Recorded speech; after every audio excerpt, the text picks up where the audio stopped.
Et si tu étais en train de t'auto-saboter rien qu'en parlant? Si chaque jour tu utilisais des mots qui étouffent ta sensibilité sans t'en rendre compte?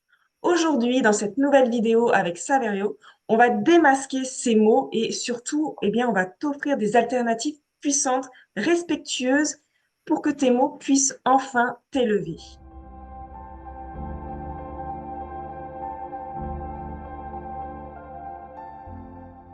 Alors, je suis ravie, Savé, de te retrouver pour cette nouvelle vidéo aujourd'hui. Bonjour, Savé. Bonjour, bonjour Christine, merci. Moi aussi, je suis ravi d'être avec toi. Et aujourd'hui, eh bien, c'est une vidéo qui va parler du pouvoir des mots. C'est subtil, c'est concret, mais voilà, ça a un énorme pouvoir. Et donc, on va parler au début de ces mots qui étouffent votre sensibilité. Et avec ces mots qui étouffent cette sensibilité, on va vous offrir cette, comme je vous ai dit au début, cette alternative pour utiliser le juste mot pour vous. Les mots qu'on utilise ont vraiment leur importance et souvent, bah, on les oublie. Ces mots sont devenus courants, ils sont acceptés, ils sont même des fois valorisés, alors que, eh bien, ils vont pas nous valoriser, nous, au final, réellement. Je sais que toi aussi, ça te tient à cœur ce sujet des mots, d'utiliser les bons mots et surtout qu'ils soient justes pour nous. On va parler de quelques mots, on va pas faire tous les mots qu'on pourrait mieux utiliser. On en a choisi sept qui, je pense, sont vraiment importants parce que ça va jouer sur l'estime de soi, sur la confiance en soi et surtout sur la perception en fait que les autres peuvent avoir quand on utilise ces mots parce un mot peut nous définir. Alors, le premier mot que j'aimerais qu'on parle, c'est de l'hypersensibilité, de ce mot hypersensible aussi. Est-ce que tu pourrais nous en dire un petit peu plus, Saver, de toi en premier? Oui, c'est très important comme tu dis, d'employer les bons mots. Et là, c'est un mauvais mot. Hyper, c'est un mauvais choix parce que hyper veut dire trop. Hyper désigne un excès. Et donc, tout de suite, si on se désigne comme étant hypersensible, trop sensible ou ayant une hypersensibilité, un trop de sensibilité, un excès de sensibilité, on se dévalorise d'emblée quand on parle de soi ou quand on parle de personnes qui sont très sensibles. Et c'est déjà de l'auto-sabotage, c'est déjà de l'autocritique qui peut devenir de l'auto-sabotage, de l'autodestruction. En fait, c'est beaucoup mieux de parler de grande sensibilité, de forte sensibilité, de haute sensibilité comme le font tous les anglo-saxons, ou en francophonie, on a ce merveilleux mot ultra-sensibilité ou ultra-sensible, ces deux mots qui désignent une sensibilité supérieure à la moyenne, une sensibilité élevée. Et donc, en choisissant de dire je suis ultra sensible ou simplement je suis très sensible, je suis fort sensible, on spécifie notre sensibilité qui est plus élevée que la moyenne sans se dévaloriser. Et ça, c'est vraiment important. Par ailleurs, on sait maintenant que les mots hypersensibilité et hypersensible sont des mots du domaine médical, comme hypertension, hyperphagie, hyperthyroïdie, etc., etc. Il y a énormément de pathologies du domaine médical qui commencent par hyper, et même hypersensibilité, ça veut dire une intolérance ou une allergie. En plus, l'équipe d'Hélène Aron aux États-Unis, donc Hélène Aron, c'est la pionnière, la spécialiste de la haute sensibilité. Euh, En ce moment, ils font des recherches pour bien spécifier les différences entre la haute sensibilité ou l'ultrasensibilité et l'hypersensibilité qui existe aussi dans les troubles et les pathologies psychiques, les troubles et les pathologies mentales. Par exemple, on va trouver de l'hypersensibilité, de l'hyperesthésie chez les personnes qui ont des troubles de l'attention, de l'hyperactivité, de la dépression, de la schizophrénie, des troubles du spectre autistique. Et on retrouve l'hyperesthésie chez les hauts potentiels intellectuels. Mais chez ces personnes, il y a de l'hypersensibilité au sens médical, c'est-à-dire des troubles mentaux, des troubles du cerveau, mais il n'y a pas forcément de haute sensibilité. Donc faisons très attention à maintenant parler de haute sensibilité ou d'ultra-sensibilité. Ces deux-là sont synonymes, ils veulent dire la même chose, et de laisser de côté les habitudes des réseaux sociaux et de certains médias, même si beaucoup, ça change, hein, grâce à l'Observatoire de la sensibilité, ça change en ce moment, on emploie de plus en plus les bons termes. Donc nous vous recommandons de parler de haute sensibilité ou d'ultra-sensibilité, de dire que vous êtes ultra-sensible ou tout simplement très sensible, fort sensible. Merci. Ouais, et en plus, ce terme, voilà, de hyper, comme tu l'as dit, c'est trop. Et quand moi, je sais que quand j'employais ce mot d'hyper, je me sentais trop.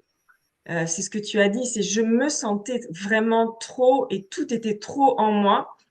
Et quand j'ai vraiment, voilà, découvert ce terme de haute sensibilité, ces autres mots en fait qui valorisent qui nous sommes, pour moi, quand on dit hautement sensible, il y a une autre vibration. Il y a vraiment une autre vibration que dans le hyper. Tout à Et fait. on- quand on dit à une personne, moi, voilà, pareil, je prends toujours mon expérience quand je disais à une personne, à un ami, à des gens voilà, que je côtoie, je suis hyper sensible, je renvoyais de suite cette notion de trop.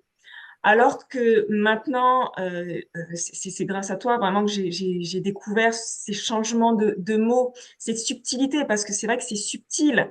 On pourrait dire, mais bon, qu'est-ce que ça change? Mais en fait, ça change énormément parce que maintenant, quand je dis que je suis hautement sensible, déjà les gens, ils disent, mais c'est quoi hautement? Et puis, ils sont pas intrigués de la même façon que hyper, où on est de suite catalogué. Avec le hautement sensible, ils voient cette sensibilité du côté de la lumière, du côté positif. Et moi, ça a vraiment changé la perception que les autres avaient sur moi-même. Alors, j'ai changé ma perception aussi.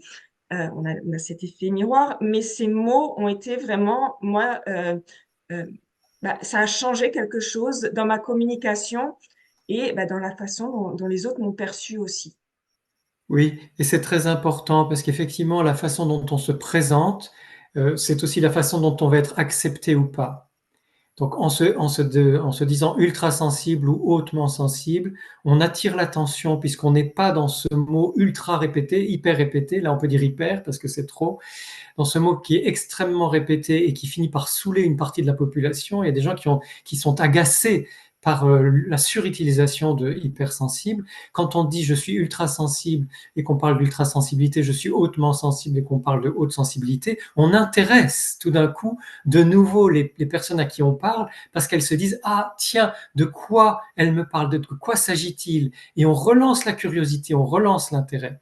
Et puis il y a un autre phénomène qui a été le phénomène 2021 avec l'arrivée de personnes qui étaient plutôt hyperactives ou très égocentriques qui se sont déclarées hypersensibles, c'est qu'on a bien vu le décalage entre le discours de ces personnes qui récupéraient l'étiquette hypersensible à la mode à l'époque pour faire parler d'elles encore un peu plus, alors qu'elles n'étaient pas hautement sensibles, elles ne sont pas ultra sensibles ces personnes.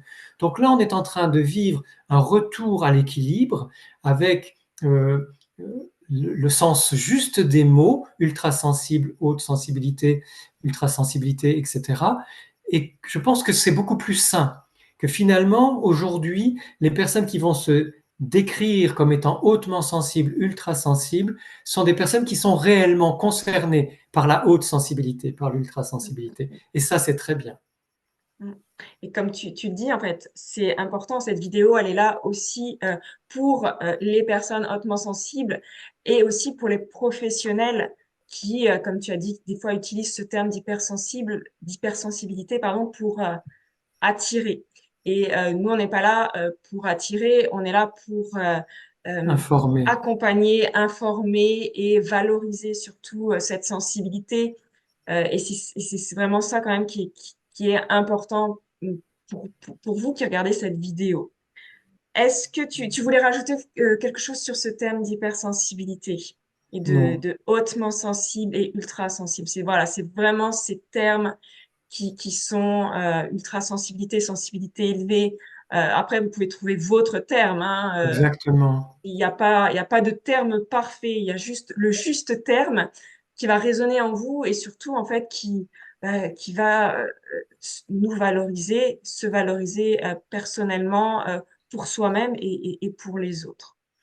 Il y a un autre mot qu'on emploie et que j'ai employé et que j'emploie encore de temps en temps, mais j'essaie de faire attention, de faire un reset justement pour ne plus l'employer d'une autre façon.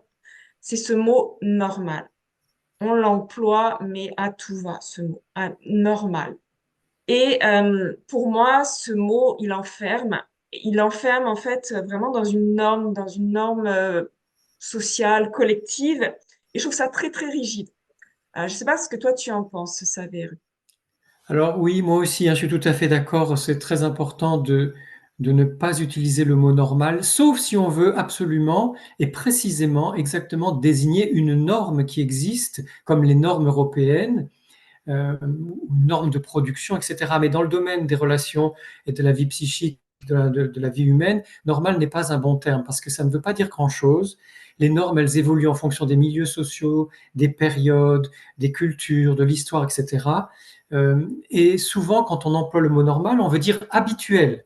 C'est habituel, ou c'est l'usage. L'usage dans tel milieu, dans telle époque, euh, sur tel réseau social, l'usage, ça va être d'employer tel ou tel mot, de faire telle ou telle chose, de considérer la vie de telle ou telle façon, mais c'est un usage, c'est une habitude, c'est un point de vue, ce sont même souvent des croyances, donc ça n'a rien de normal. Et aussi, on peut remplacer ce mot par naturel.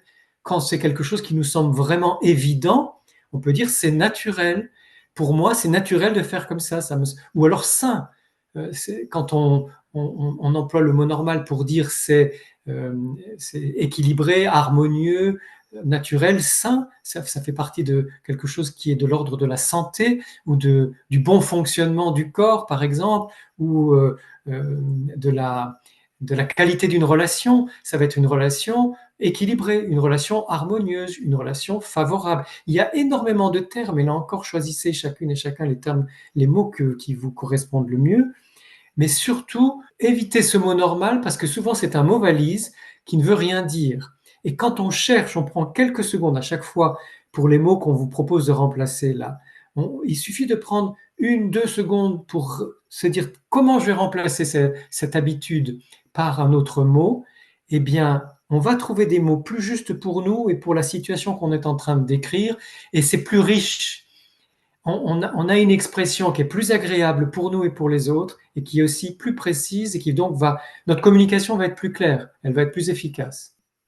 Il y a aussi ce mot, on peut dire aussi singulier, ou c'est dire aussi c'est ce qui me correspond le plus ou ce qui est le plus juste pour moi. On n'est pas obligé de remplacer un mot par un seul mot, on peut remplacer par d'autres Voilà. mots ou une association de mots. Mais voilà, ce qui est important, c'est pas de s'enfermer en fait, parce que un mot peut vraiment enfermer. Et je pense que ce mot normal, ça nous enferme, comme tu disais. C'est en fait, si on rentre dans des cases et je pense que chaque individu ne peut pas être dans une case. Oui, et puis il fait partie de ces mots terribles comme normal, anormal, positif, négatif, bon, mauvais, bien, mal. C'est-à-dire que très vite avec ces mots-là, on est dans des jugements de valeur et on est dans de la dichotomie, dans Mm, de la mm. dualité, dans du blanc-noir, c'est-à-dire c'est tout l'un ou tout l'autre, et ça aussi c'est enfermant. Donc en remplaçant ces mots par autre chose qui nous correspond mieux, on sort aussi de ces catégories très tranchées, radicales, qui enferment tout le monde, on sort des jugements de valeur et on entre dans la description de la réalité, dans la description des phénomènes. Et ça, c'est beaucoup plus porteur.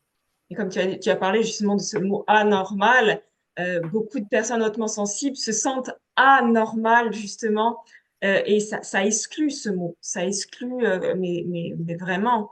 Donc, ce Oui. sont des mots, voilà. Reprécisons-le, hein, quand on est hautement sensible ou ultra sensible, on fait partie d'une grande famille de personnes dont la sensibilité est plus élevée, une grande famille qui correspond à 30% de la population mondiale et qui n'a rien d'anormal. La haute sensibilité n'est pas une maladie, ça n'est pas une pathologie, ça n'est pas un trouble, c'est un tempérament. c'est une spécificité, une nature. Et dans cette grande famille des personnes ultrasensibles, nous sommes chacune et chacun différents. Donc nous pouvons là encore trouver nos propres mots, les mots qui nous correspondent le mieux pour décrire nos expériences de vie. Et c'est pour ça justement qu'on n'utilise plus ce terme d'hypersensibilité et de ce terme de normal parce qu'on a une sensibilité qui est totalement naturelle. Donc voilà, ce sont des termes qu'il faut essayer. Alors, comme je vous ai dit, moi, je les utilise de temps. Alors, plus hypersensibilité, moi, ça y est, c'est banni, je ne l'utilise plus. Alors, vous pourrez peut-être voir des fois des hashtags sur mon, mon- mes réseaux sociaux, Instagram, parce que pour le moment, c'est encore le terme qui est utilisé et que les professionnels peuvent utiliser. Hein. Je pense qu'on en a peut-être pas, on va peut-être en parler un petit peu après. Mais voilà, on utilise en hashtag, mais plus à en parler parce que voilà, c'est plus ça, ces termes qu'il faut utiliser. Alors, vous Oui, allez voir de temps en temps. et pour changer les algorithmes, c'est important aussi de rajouter d'autres hashtags avec ultrasensibilité, haute sensibilité, parce que on va changer la donne aussi petit à Voilà. petit en proposant d'autres mots-clés qui sont les mots les plus justes. Quant aux professionnels, ils ont une double responsabilité parce qu'ils parlent en leur nom en tant que personne humaine, mais ils parlent aussi en tant qu'experts ou spécialistes. Donc, il est d'autant plus important que vous, les professionnels psy, coach ou autres, accompagnants, soignants, écoutants, vous parliez de haute sensibilité, d'ultrasensibilité, de personnes hautement sensibles, ultrasensibles, très sensibles ou fort sensibles, ou de parler de sensibilité élevée si on veut prendre des mots simples de la vie courante. Votre responsabilité, là, elle est très grande puisque vous servez de modèle par rapport à tout ce que vous dites. Ça va être modélisé par les personnes qui vous écoutent pour reprendre vos termes et les propager après sur les réseaux sociaux. Tout à fait. Et ça se fait petit à petit. Comme tu as dit pour l'algorithme, c'est petit à petit. Ça va pas se faire en un claquement de doigts et vous-même, petit à petit, eh ben, remplacer ces mots et à force, eh ben, vous allez plus les utiliser. Alors, vous allez voir de temps en temps mon chien, c'est pour ça que des fois je bouge un petit peu. Voilà, j'ai un petit chiot de 4 mois qui est un petit peu active et qui a fait des bêtises, donc j'ai dû la prendre sur les genoux. Alors, un autre terme qu'il serait bon de ne plus utiliser, et je sais que ça, ce mot aussi te tient à cœur, savez, c'est gérer les émotions, la gestion émotionnelle ou peut-être même se contrôler émotionnellement. Alors, ce sont des termes que moi, j'utilisais encore, pareil que ce mot normal, et que ça y est, j'ai réussi à ne plus utiliser parce que j'en ai vraiment compris le bénéfice pour nous, pardon, de ne plus utiliser ces termes. Donc, je vais te laisser l'expliquer. Oui, alors pour moi, ça fait ce combat sur les termes, il est lié au combat pour la valorisation de la sensibilité et de l'humain. Hein. Depuis 30 ans, je parle dans ce sens, j'écris dans ce sens, j'essaie de soutenir cet axe de l'humanisme finalement. On a des mots qui appartiennent au vocabulaire technique, au vocabulaire mécanique, au vocabulaire technologique, au vocabulaire de la performance et du contrôle. Et aujourd'hui, alors déjà, il n'y a pas de correspondance possible entre ce vocabulaire froid, déshumanisé du monde de la technique et tout le monde de la sensibilité qu'on essaye de développer pour que la vie en société, que la vie entre nous soit plus conviviale, plus solidaire, plus dans la coopération, le respect, la joie et tout ce que la sensibilité peut apporter. C'est pour ça que depuis très longtemps, je dis c'est impossible de gérer nos émotions. Nos émotions, ce sont des expressions de notre humanité, de notre sensibilité. On peut les accueillir, on peut les écouter, on peut chercher à les repérer, à les comprendre, à les exprimer. Pourquoi pas les réguler quand elles nous dépassent et qu'elles nous envahissent, mais certainement pas les gérer. Laissons la gestion à la finance, au commerce, à tout ce qui est de l'ordre de l'entreprise ou de la technique, hein, du monde des ingénieurs. Et c'est très bien que la gestion existe dans ces domaines-là, mais pas dans le domaine de la vie humaine, des relations humaines, de la sensibilité humaine. Ça, c'est très important. Et aujourd'hui, on a toutes sortes de chercheurs, de scientifiques, biologistes, anthropologues, sociologues et autres qui disent la même chose, c'est-à-dire ce monde du contrôle, ce monde de la performance, c'est un monde qui a été efficace pendant un certain temps dans le domaine technique, mais ce n'est pas un monde que l'on peut déployer dans la société sur le plan humain. Et en plus, on se rend compte que ce monde-là nous mène à la catastrophe, aux guerres, à l'épuisement des ressources de la planète, etc.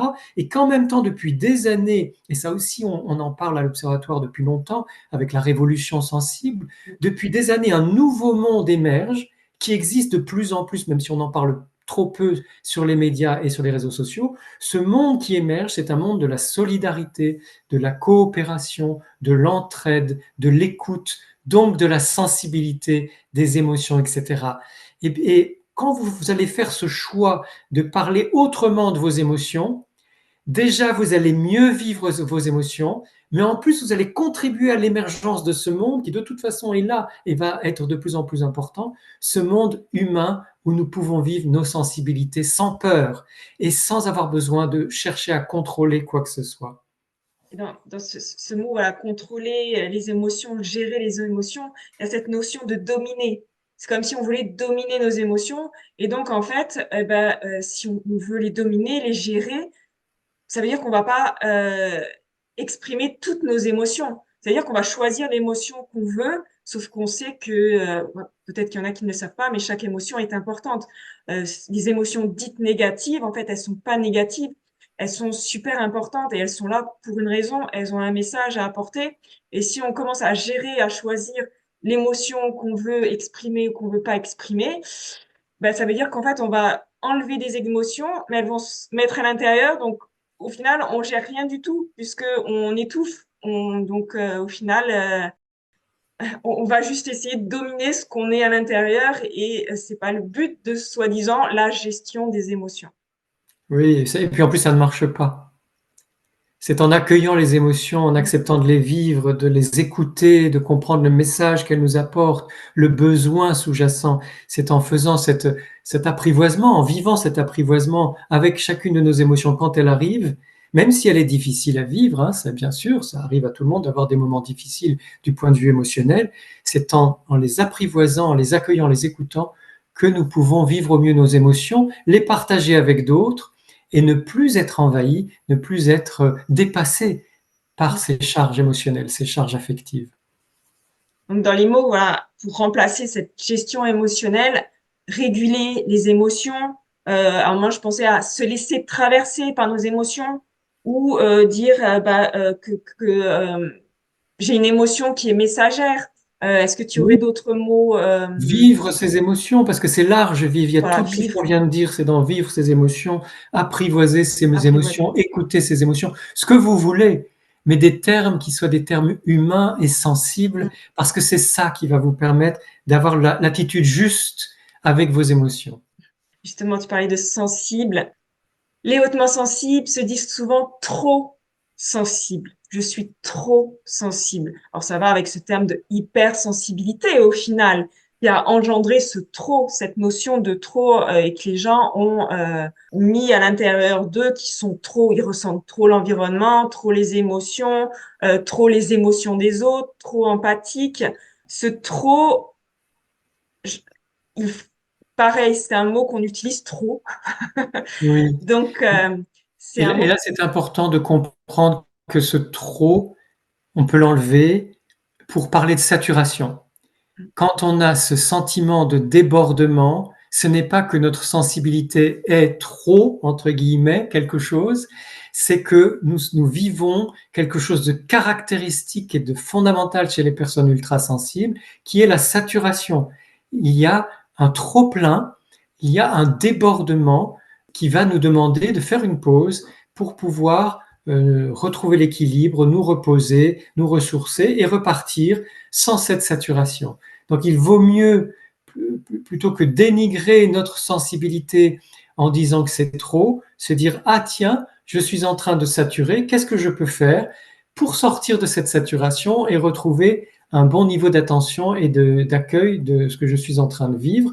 Et sachez que plus on est hautement sensible, ultra sensible, plus on a besoin de faire des pauses régulièrement dans la journée. Ça fait partie de nos besoins, de nécessités pour bien vivre cette haute sensibilité.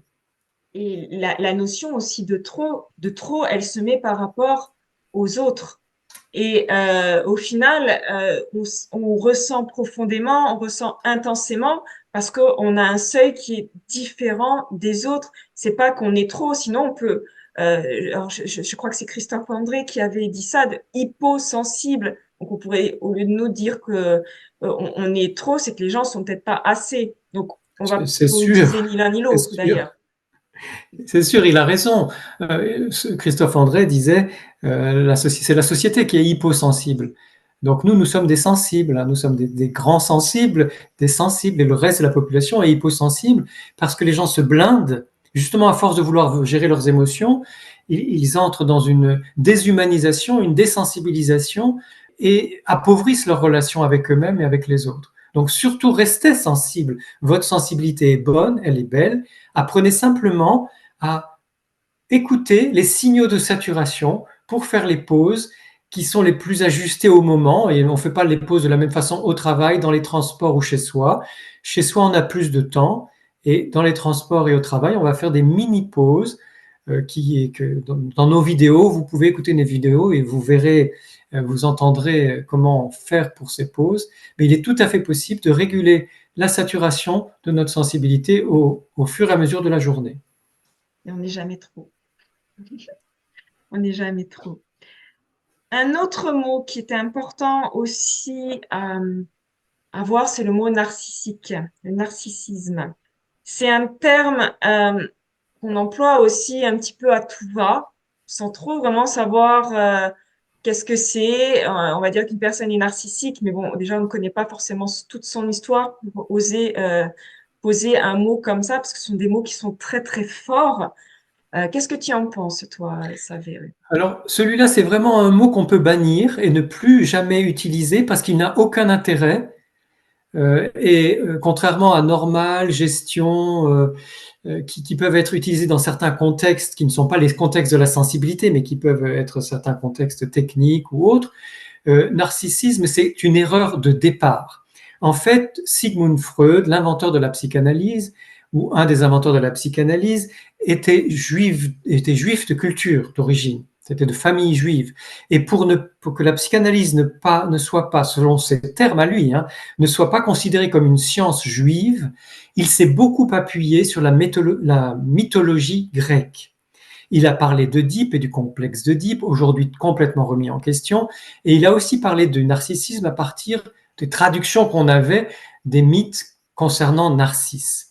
Donc ça vient de là, avec une interprétation qui est celle de Freud.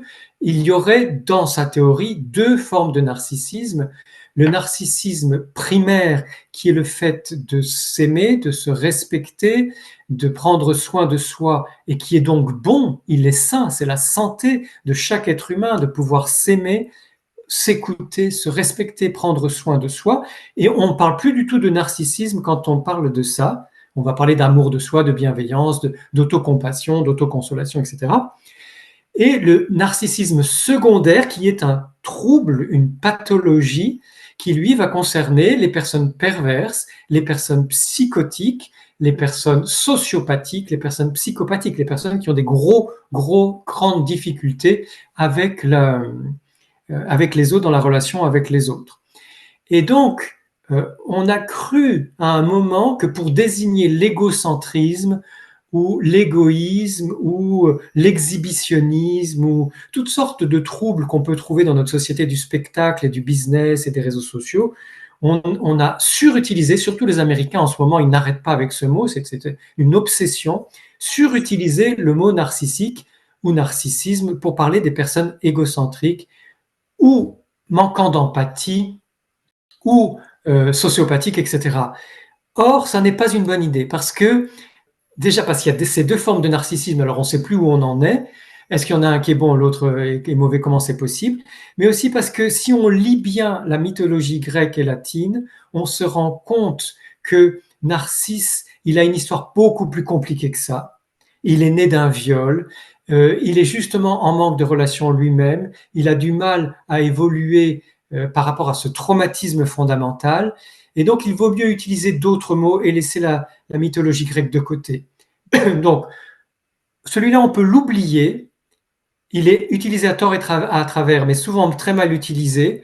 Et on peut simplement dire, en fonction de ce qu'on ressent, cette personne, je la trouve très centrée sur elle-même, ou elle se met tout le temps en valeur, elle se met en scène, elle se met sur le devant de la scène, ou nous-mêmes, si ça nous arrive, parce que personne n'est parfait, et ça peut nous arriver à nous, à certains moments, d'avoir beaucoup parlé de nous, d'avoir été un peu auto-centré, mais n'employons plus ce terme. Essayons là encore de trouver une palette de mots qui vont décrire ces situations où on s'exhibe un peu trop, où on se met en avant, où les autres le font et que ça nous gêne et ça ne favorise pas la relation, pour revenir à des relations qui soient finalement plus saines, où chacun a sa place, chacun a sa possibilité de parler, chacun a son point de vue, et on peut échanger, partager. Revenons au partage. Là encore, c'est la coopération. J'avais aussi un autre mot qu'on utilise régulièrement, c'est la résilience. C'est un terme qu'on voilà, qu'on pareil un petit peu comme le mot narcissisme, les gens ne savent pas trop qu'est-ce que ça veut dire, ne connaissent pas l'histoire voilà, ils l'utilisent un petit peu à tout va. Et des fois, en fait, en utilisant ce mot résilience, il y a certaines personnes qui se mettent beaucoup de pression parce que, ben voilà, ils se disent que, ben voilà, il faut aller, on subit un traumatisme, ben allez hop, on devient résilient et hop, il faut y aller vite et que ça aille vite mieux. Et voilà, c'est un mot, je trouve que des fois, il peut mettre un petit peu de pression. Qu'est-ce que tu en penses aussi, toi, Sabir? Oui, oui, je suis mille fois d'accord. Je trouve même que ce mot résilient ou résilience, ces mots mettent beaucoup de pression et ça vient aussi de leur histoire. C'est important de reprendre l'histoire des mots. Résilience, c'est un mot qui, en américain, là, ça vient vraiment des États-Unis, même pas de l'anglais à l'origine en Grande-Bretagne, au Royaume-Uni. Ça vient de la mythologie américaine, du mythe américain finalement de surpuissance, de toute puissance, d'invulnérabilité. Et c'est un mot qui veut simplement dire être résistant. Il n'y a aucune raison pour laquelle nous, francophones, nous parlions de résilient ou de résilience. Parce que, à l'origine, ça veut simplement dire résistant et résistance. Et finalement, on pourrait dire je suis résistant, je suis résistante dans certaines circonstances, c'est vrai, et parfois on peut l'être trop, et parler de résistance au traumatisme, aux difficultés, aux épreuves, etc., sans chercher à être trop résistant non plus, parce qu'on a besoin de garder notre sensibilité, on ne peut pas passer sa vie à se blinder. Or, aux États-Unis, ce mot est devenu une espèce. Ce mot était idolâtré parce qu'il est utilisé dans tous les domaines, pas simplement la psychologie. C'est un mot qui vient de la physique avec la résistance des matériaux, c'est-à-dire comment un matériau souvent métallique résiste à une pression, à une température extrêmement élevée, à des tremblements de terre, etc. Ça vient de là, la résilience. Mm. Et donc, ça n'a pas grand intérêt sur le plan psychique. Et en plus, ils en ont fait une espèce de qualité, une suprématie, enfin une qualité qui met au-dessus de tout, où il faudrait être résilient dans tous les domaines, et où finalement, encore, c'est comme gestion des émotions, ou gestion de je ne sais pas trop quoi, on finirait par s'oublier. Donc revenons plutôt à nos mots francophones. Si vous voulez parler de votre résistance, et pourquoi pas, dites je suis résistante ou je suis résistant, tout en sachant qu'il y a des limites à ça. On ne peut pas être uniquement blindé et insensible, on a aussi besoin de ressentir ce qu'on vit. Si vous avez envie de parler, si vous souhaitez parler de votre façon de renaître après un traumatisme, de dépasser un traumatisme, de rebondir après un traumatisme, de traverser une épreuve, eh bien dites-le avec ces mots-là ou avec vos mots à vous. Parce que sinon, on est de nouveau dans un mot fourre-tout qui a été surutilisé et qui, comme tu le dis, Christine, nous met la pression, mais en plus, ça n'est pas juste. On peut guérir de nos traumatismes. Ça prend du temps, ça demande parfois une thérapie ou un accompagnement de coaching, mais c'est possible. Et donc, on n'a pas besoin d'avoir cette espèce de qualité intrinsèque où nous serions résistants à tout. Non, Je vis une épreuve, je peux en parler à des proches ou à un thérapeute, une thérapeute, je peux écrire quelque chose dans un journal, je suis dans un processus de soins et de guérison qui me permet de dépasser ce traumatisme. Et tout va bien. Donc là encore, si vous pouvez remplacer ce mot par d'autres, et il y en a plein qui existent, c'est mieux parce que ça va vous mettre la pression. Et par ailleurs, 30% de la population n'est pas résiliente selon les termes américains et des anglo-saxons, puisque les chercheurs anglo-saxons disent que les personnes ultra sensibles, hautement sensibles, ne sont pas résilientes. Entendons en français ou en francophonie, ne sont pas résistantes. C'est-à-dire que nous, personnes hautement sensibles, nous sentons, comme nous avons cette sensibilité élevée et très déployée, nous sentons tout, y compris nos fragilités, notre vulnérabilité, nos émotions, et tout ce qui nous bouscule, nous chamboule, nous fait chavirer, etc. Ça n'est pas un problème, parce que nous sommes d'autant plus créatives et créatifs que n'étant pas résistants, nous allons trouver les bonnes solutions pour nous, les bons ajustements, les bons rééquilibrages par rapport à nos épreuves et à nos traumatismes. Donc, voyez, c'est encore un mot qu'on peut laisser de côté. Et comme nous sommes, nous, les ultrasensibles, des femmes et des hommes de la nuance et des subtilités, trouvons aussi dans notre façon de nous exprimer des nuances et des subtilités. Comme tu as dit, tu as parlé de processus de guérison. C'est un terme qu'on peut changer, transformation intérieure ou chemin de guérison. Voilà, ça peut être des termes Tout à voilà, fait. qu'on peut utiliser, ce qui donne aussi une sorte de droit à son propre rythme au temps. Et pour le dernier mot, c'était beaucoup de gens disent des fois, ah, j'ai des ressentis qui sont bizarres, j'ai drôle de ressentis. Et ça met en négatif en fait ce qu'on a à l'intérieur, ce qu'on ressent. Je pense que c'est des mots qui dévalorisent en fait notre intuition, qui dévalorisent ce qu'on ressent. Qu'est-ce que tu en penses, toi? Oui, merci Christine pour cette question qui elle-même est déjà nuancée, c'est super, parce que pour tous les êtres humains, le règne de la sensibilité, la dimension de la sensibilité, c'est aussi la dimension de l'énigme, du mystère, de l'exploration et de la découverte. C'est-à-dire que nos ressentis ne peuvent pas être limpides. Nous avons besoin, même si quand on connaît sa grande sensibilité, ça se fait de plus en plus rapidement quand on a l'habitude d'être à l'écoute de sa sensibilité, d'ailleurs qu'elle soit grande ou pas grande, quand on a l'habitude d'être à l'écoute de sa sensibilité, on va plus facilement repérer ce qui se passe en nous, plus facilement l'exprimer. Mais même quand on a cette habitude, ça reste mystérieux. Et c'est bien que ça reste mystérieux. C'est-à-dire que, comme tu le disais, Christine, chacune et chacun de nous est singulière et singulier. Nous sommes différents, nous sommes uniques et nous évoluons dans le temps. Ce qui fait que oui, parfois, ça nous semble étrange.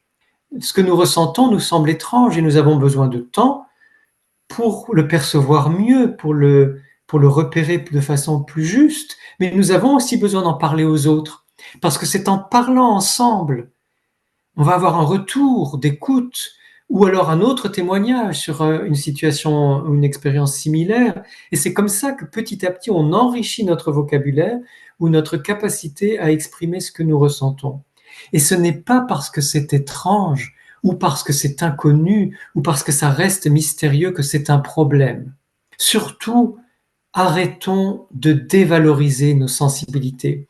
Quand j'interviens à la radio ou à la télévision ou dans des conférences ou dans des ateliers, à chaque fois, je vous assure, je dis vous pour toutes les personnes qui nous écoutent, au début, avant, il y a des personnes qui viennent me voir et qui me disent ah vraiment ma sensibilité c'est un handicap, c'est terrible, c'est une souffrance, et elles sont là à se plaindre de leur sensibilité.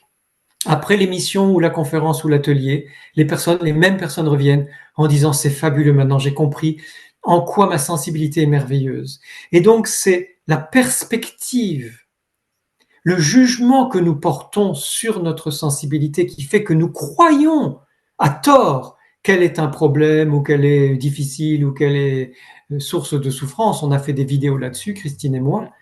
Alors que quand on comprend sa sensibilité et qu'on accepte ce mystère, cette part de mystère, cette part d'énigme, cette part d'un appel à découvrir qui je suis à travers ma sensibilité ou quelles sont mes relations à travers ma sensibilité, on va se rendre compte que notre sensibilité est merveilleuse, qu'elle est un trésor, qu'elle est une mine d'or, qu'elle est un ensemble de ressources fabuleuses, même si parfois je suis désarçonné, même si parfois je suis décontenancé parce que je ressens, ce n'est qu'une partie du processus dont on parlait tout à l'heure pour la guérison des traumatismes ou pour la traversée des épreuves. Pour ma sensibilité dans des situations plus simples et plus légères, ou parfois impliquantes, mais peu importe le type de situation, on va trouver à se frayer soi-même, à y mettre notre lumière, à comprendre petit à petit ce qui se passe pour nous dans notre sensibilité, avec notre sensibilité, et cela nous rend de plus en plus intelligentes et intelligents. C'est ça la véritable intelligence, l'intelligence sensible. Et comme tu as dit, l'intelligence sensible, puis on n'est pas obligé de tout comprendre aussi. On n'est pas obligé de devoir tout comprendre ce qu'on ressent. Parce que, bah, oui, on ressent quelque chose, c'est que c'est là. Le corps, c'est subtil, comme tu as dit. On n'est pas obligé de tout comprendre. En fait, on est, en fait, dans une époque où, maintenant, on doit vraiment tout comprendre. On analyse tout. Et ben, nous, en hautement sensible, on n'a pas besoin de tout analyser parce qu'on doit être guidé, par notre intuition. Et l'intuition, c'est une petite voix qui est là et qui va nous guider à droite, à gauche. Mais des fois, on ne sait pas pourquoi on va à droite, mais c'est parce que notre intuition nous l'a dit. Et si on commence à mettre du mental dedans, c'est plus l'intuition qui parle, après c'est la raison. Et au final, souvent, on se trompe parce que on n'a pas écouté l'intuition, on a écouté la raison et après on cafouille un petit peu partout. Oui, tu as tout à fait raison. Merci de le souligner.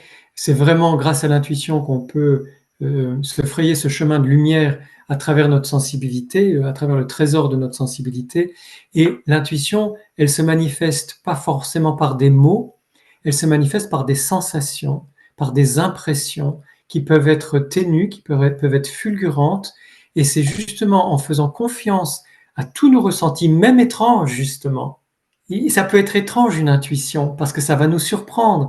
C'est en acceptant cette étrangeté, c'est en acceptant ce mystère et en se laissant guider par ce qu'on appelle la métacognition. Justement, c'est le contraire de l'analyse, la métacognition. Le contraire du contrôle, c'est faire confiance au cerveau et au système nerveux autonome, faire confiance à notre corps profond, à notre pensée profonde, à toutes nos intuitions pour nous guider sur le chemin de la vie.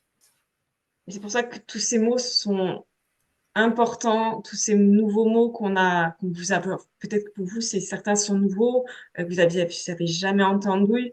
Tous ces mots sont importants. Ce sont des mots qui vont valoriser. Ces mots, en fait, peuvent vraiment alors, tout changer. On va pas petit à petit. Il faut pas non plus, voilà, faire croire des choses. Mais un mot, un mot a du pouvoir, un mot a d'énergie. Et je pense qu'un mot, je sais pas ce que toi tu en penses. Pour moi, il n'est pas neutre. Il dit quelque chose. Et puis un mot a une culture, a notre histoire. Et je pense qu'il faut, c'est pour ça qu'il faut utiliser le juste mot. Pas le parfait, mais le juste mot pour soi, en fait. Christine, tu as mille fois raison, je suis complètement d'accord avec toi.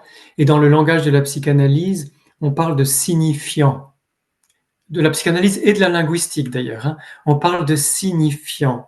C'est un processus aussi, c'est-à-dire qu'en choisissant mes mots, je vais donner du sens à mon expérience, je vais transmettre du sens, une signification, un signifiant, des signifiants aux personnes qui m'écoutent, et je suis dans du vivant, je suis dans du processus. Et ça, c'est très important, que chacune et chacun de nous, nous trouvions nos propres signifiants, notre propre façon de nous exprimer, les mots qui nous conviennent le mieux. En ce moment, ça peut évoluer d'une période à l'autre, et c'est très bien, la vie est faite d'évolution, mais trouvez vos propres mots, vos propres signifiants. Soyez dans ce processus vivant d'expression de qui vous êtes, et ne vous laissez plus impressionner par les réseaux sociaux et les algorithmes des réseaux sociaux. Ce sont des ordinateurs, hein, ce ne sont pas des personnes qui nous imposent les mots les plus utilisés, c'est-à-dire qui nous imposent finalement les mots les moins intelligents.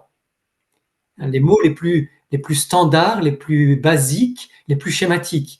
Sortons, osons émerger, nous, personnes ultra sensibles, hautement sensibles, osons émerger de ce, voilà, de cette base un peu schématique, rudimentaire, pour fleurir, nous épanouir, exprimer grâce à notre sensibilité les choses que nous vivons avec nos propres mots, des mots riches, des mots nuancés, des mots qui sont porteurs de, oui, du vivant, comme tu disais, hein, de notre énergie de vie. Et d'ailleurs, en commentaire, avec tous les mots qu'on vous a mis, et ben, quels sont les mots les nouveaux mots qui vous parlent? Vous pouvez les mettre en commentaire, comme ça, on verra un petit peu qu'est-ce qui vous correspond le mieux, qu'est-ce qui est le plus juste pour vous, qu'est-ce qui résonne vraiment le plus pour vous. Oui, Après, vraiment, mettez vos mots à vous en commentaire et j'en profite, Christine, pour faire un petit appel à l'aide. Nous avons besoin, nous, les personnes hautement sensibles, ultra sensibles, qui parlent avec leurs propres mots, leur originalité, leur singularité, nous avons besoin de votre soutien, justement pour que ces lieux des réseaux sociaux sur lesquels il y a beaucoup d'échanges puissent aussi être porteurs de nos voix, de notre façon d'envisager la vie, les relations, le monde, la sensibilité, l'avenir de l'humain. Et plus vous mettez de commentaires au-dessous de nos vidéos, plus vous cliquez sur j'aime, plus vous partagez nos vidéos, plus vous nous aidez. Vous voyez bien que Christine et moi, nous n'avons pas une démarche commerciale. Nous ne faisons pas ça pour la publicité, la notoriété, gagner plus d'argent, etc.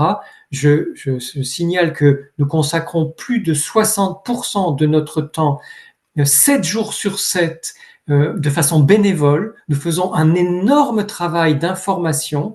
Nous passons énormément de temps gracieusement, gratuitement pour vous donner ces informations et nous avons besoin en retour de votre soutien. Et sur YouTube, ça fonctionne comme ça, par des commentaires, des j'aime et des partages de vidéos. Donc un immense merci pour votre tout aide. à fait, tout à fait. Donc, mettez un petit pouce en dessous de cette vidéo et partagez et abonnez-vous à nos deux comptes. Ça aidera pour notre travail, pour la diffusion de cette magnifique sensibilité. Avant de finir cette vidéo, euh, peut-être certains se disent, ah ouais, mais bon, comment je vais faire pour changer ma façon de parler, de changer, de ce nouveau langage, parce que voilà, il y a 7 mots, il y a tout plein d'autres qu'il faudrait utiliser. Alors voilà, comment pouvoir intégrer ces mots et ben, pour moi, je dirais toujours c'est du pas à pas. C'est du pas à pas. On se met pas la pression. C'est pas grave si un jour vous employez gestion des émotions. Voilà, c'est pas grave. Mais là, faut dire, ah, je l'ai employé. La prochaine fois, je le fais pas. Et petit à petit, je pense que ça vient si on insiste et si on voit en fait l'utilité de ça. Oui, et puis le cerveau a besoin d'habitude, tout simplement. Donc c'est vrai qu'au début, ça demande un petit effort pour remplacer les mots qu'on a mis en évidence par d'autres qui sont plus justes et plus humains. Donc effectivement, de temps en temps, on oublie et de temps en temps, on va un tout petit peu hésiter au moment où on change les mots et on les remplace par nos propres mots. D'ailleurs, quand on hésite dans une conférence ou dans une vidéo ou dans une conversation, ça attire l'attention des autres. Donc, ça a un bon côté. Et puis, petit à petit, vous allez vous rendre compte que votre cerveau s'habitue aux nouveaux mots, aux nouvelles façons de parler, et y compris à cette nouvelle attitude de chercher les bons mots en fonction de vos expériences. Et ça va devenir de plus en plus facile et même, ça va devenir joyeux, ça va devenir jubilatoire, ça va devenir vraiment agréable. Et au final, enfin, comme on disait, la justesse du mot pour soi, ben, on n'a qu'à se poser cette simple question de se dire, est-ce que ce mot, il m'élève ou est-ce que ce mot, ben, me renferme? Et je pense qu'on est capable, chacun est capable de se dire, oui, ce mot-là, il me met plus vers la lumière, ce mot-là, il me met plus dans l'ombre. Donc, je pense que se poser ces simples questions, ça peut déjà aider pour la justesse du mot que vous allez employer. Et ah oui, je me disais aussi, j'avais noté ça aussi, c'est de s'entourer en fait aussi de mots positifs. Ça veut dire d'écouter, voilà, des vidéos comme ça, de lire des livres qui ont des mots, eh bien, qui sont valorisants et pas se tourner, voilà, vers l'inverse, en fait. Je sais pas si tu aurais d'autres astuces, toi, ça s'avérer. Oh non, je crois que là, on a donné déjà beaucoup de clés. Et si chacune et chacun de vous fait ça, je vous assure que nous mettons déjà en place la révolution sensible. En fait, vous voyez comme c'est simple. Il s'agit plus de vouloir changer le monde avec des grandes idéologies politiques. Il s'agit simplement que pour nous-mêmes, pour nos proches, dans nos relations, déjà, nous employons les mots les plus justes pour nous, pour désigner nos expériences humaines et pour respecter nos sensibilités respectives. Déjà, cette forme de solidarité-là, d'entraide, elle crée de fait un monde nouveau, beaucoup plus humain et beaucoup plus agréable à vivre. Alors faisons-le dès maintenant. Ouais. Merci. Là, c'est une belle fin de vidéo.